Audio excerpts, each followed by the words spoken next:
Hi girls, my name is Cherie, known as Cherie and Fitness on Instagram and YouTube.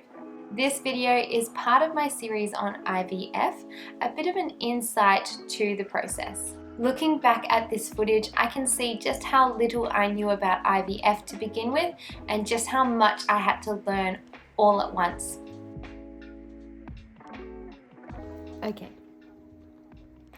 here is an update on how I went today. So today I had my first appointment with Dr. Toledo at Melbourne IVF. Basically, we went in there with no expectations. We kind of watched a YouTube video of, I guess, what IVF is about. And today we just kind of did a blood test. So I did a test and so did Jake with our hormone levels and our minerals and vitamins, I guess, to see what our body is doing in this state and how we are. Basically, I was just there and they were taking blood after blood sample and I was so dizzy, I almost fainted. Today is the first warmest day that it's been for a while. We drove into Melbourne. I didn't really like my breakfast, so I didn't really have breakfast. I had lunch an hour before my appointment, and so as I was doing the blood test, I was like, oh my gosh, I'm just gonna fall asleep.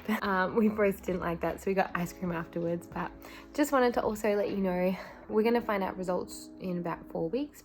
I also told the doctor that I have polycystic ovaries, well, not polycystic ovary syndrome, but I have polycystic ovaries, which just means that I have multiple eggs sitting in my ovaries, and I have about, this year I've had about 3 periods, and it's October, and she actually said that was really good, which was funny. So it actually helps her because then she'll have more eggs that'll be ready because they're just already sitting in the ovaries, obviously not doing their thing, but it means that there'll be more ready eggs, so more eggs for her to use. And she's like, then most likely it'll just take 1 cycle, maybe 2 cycles to do IVF, and we'll have some luck. So this is going to be an awful journey, not gonna lie, but I'm gonna take it one day at a time and just conquer the next thing I have to do. So today was just doing a blood test and I conquered that.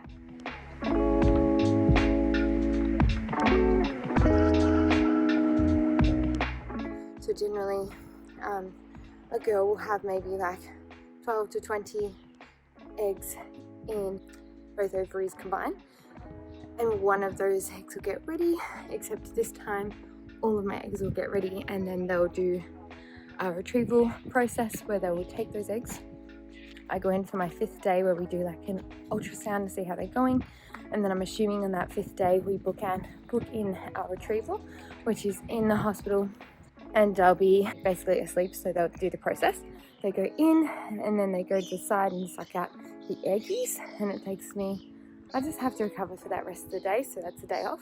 Once they take those eggs, they will fertilize them, and then 5 days later they will go to the egg and just take off, not even take off, but just scrape the top of the embryo, and then from there they check that DNA. So after that we then wait for my next period, I'm assuming, and they wait to see when I'm next ovulating, and I'll go in and just get 1 implanted back inside me. If it doesn't work, they'll know 2 weeks after, just like regular pregnancy. Then they'll try again with another embryo and keep trying until all of the good embryos are done. The next IVF appointment we have in January is about learning, we sit with the nurses and we learn all about how to treat yourself with the medication. We also do all of our accounts then as well, and we may even be picking up our medication too. So something that's really affected me is mainly just my own fitness. So I've just went for a 20-minute run and I feel super happy about it, because at the moment, there's no real need to be fit for anything, and I obviously want my hormones to be balanced so that I can just have my next period.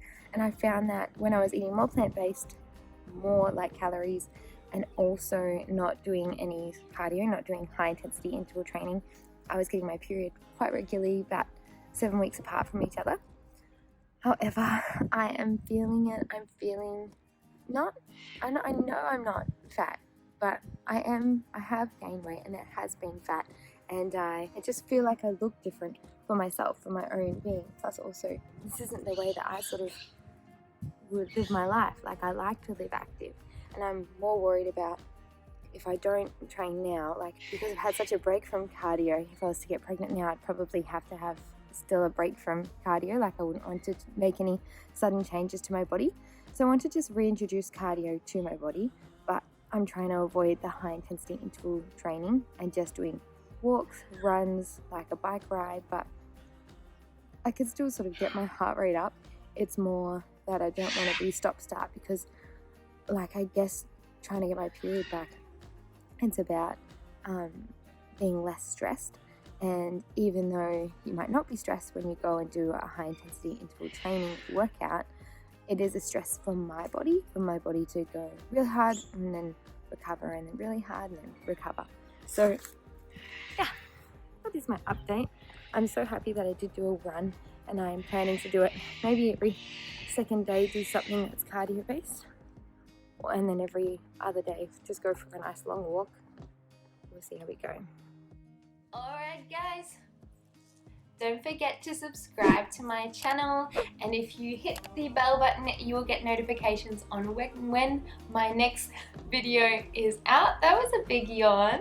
If this video has been helpful to you, please share it, and if you find that it will be helpful to someone else, please share it with them.